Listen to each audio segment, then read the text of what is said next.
আসসালামু আলাইকুম, সবাই কেমন আছেন? নিশ্চয়ই ভালো আছেন। আজকে যে বিষয়টা নিয়ে আলাপ করবো সেটা হচ্ছে দরদের হল বুকিং নিয়ে। ঈদ ছাড়াই রেকর্ড হলে দরদ মুক্তি পেতে যাচ্ছে।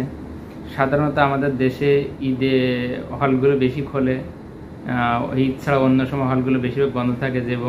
যেগুলো সিজনাল হল অনেক সময় দেখা যায় ঈদকে কেন্দ্র করে যেগুলো সবসময় খোলে। তার বাইরে যেই এবার প্রথমবারের মতো ঈদ ছাড়াই প্রায় 100-র কাছাকাছি হল খুলতেছে। এখন পর্যন্ত পরিচালক অনন্য মামুন জানিয়েছে 12 তারিখ পর্যন্ত 81 হল কনফার্ম হয়েছে। অনন্য মামুন আশা করতেছে যে আরও রিলিজের এখনও যেহেতু 2-3 দিন বাকি আছে, তার মধ্যে আরও কিছু হল যোগাবে এর সাথে। তো বলা যায় ঈদ ছাড়া একটা বড় সংখ্যক হলে রিলিজ আছে। এর বাইরে বিভিন্ন দেশে আন্তর্জাতিকভাবে 130-এর উপরে হলে রিলিজ হচ্ছে দরদ। তো বলা যায় এটা এই ছাড়াও অনেক বড় রিলিজ, কারণ ঈদের সময় আমাদের দেশে হলগুলো ঈদের আমেজ বেশি, তাই ঈদের আমেজে ঈদের ছুটিতে বেশি চলে, এই জন্য হলগুলো এই সময় বেশি খোলে। তারপরও ঈদ ছাড়াও যে এত বড় একটা ছবি রিলিজ করার সাহস ডেকেছে, এজন্য অনন্য মামুন এবং প্রযোজনা প্রতিষ্ঠান সাকিব খান সবাইকে ধন্যবাদ।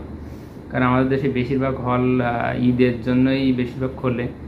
তো এখন পর্যন্ত 81টি হল কনফার্ম, আর বাইরের দেশে 130-এর উপরে হল কনফার্ম করেছে অনন্য মামুন। এবং সেই সাথে বাংলাদেশের সবচেয়ে বড় সিনিপ্লেক্সে স্টার সিনিপ্লেক্সে 21টা শো নিয়ে শুরু করতে যাচ্ছে। তো আশা করি তুফানের মতো অল্প সংখ্যক শো নিয়ে শুরু করেও শেষ পর্যন্ত অনেক বেশি সংখ্যক, প্রায় 50-এর উপরে শো চলেছিল তুফানের। সেক্ষেত্রে দরদেরও 21টা শো নিয়ে শুরু হচ্ছে। আশা করি এটা 85-এর ঘরে চলে যাবে আশা করি, যেহেতু এমনি দেশের অবস্থা একটু খারাপ হলেও এখন আশা করতেছি অত না হলেও কাছাকাছি যাতে যায়। কারণ বাংলাদেশে ঈদে একটু বেশি মানুষ সিনেমা দেখে, তারপরও দেশের অবস্থা একটু খারাপ, দেখা যাক কি হয়। আর ইতিমধ্যেই স্টার সিনেপ্লেক্সের দরদের অগ্রিম বুকিং শুরু হয়ে গেছে এবং সেই অগ্রিম বুকিংয়ে কিন্তু প্রায় রেকর্ড সংখ্যক সোল্ড আউট অবস্থা।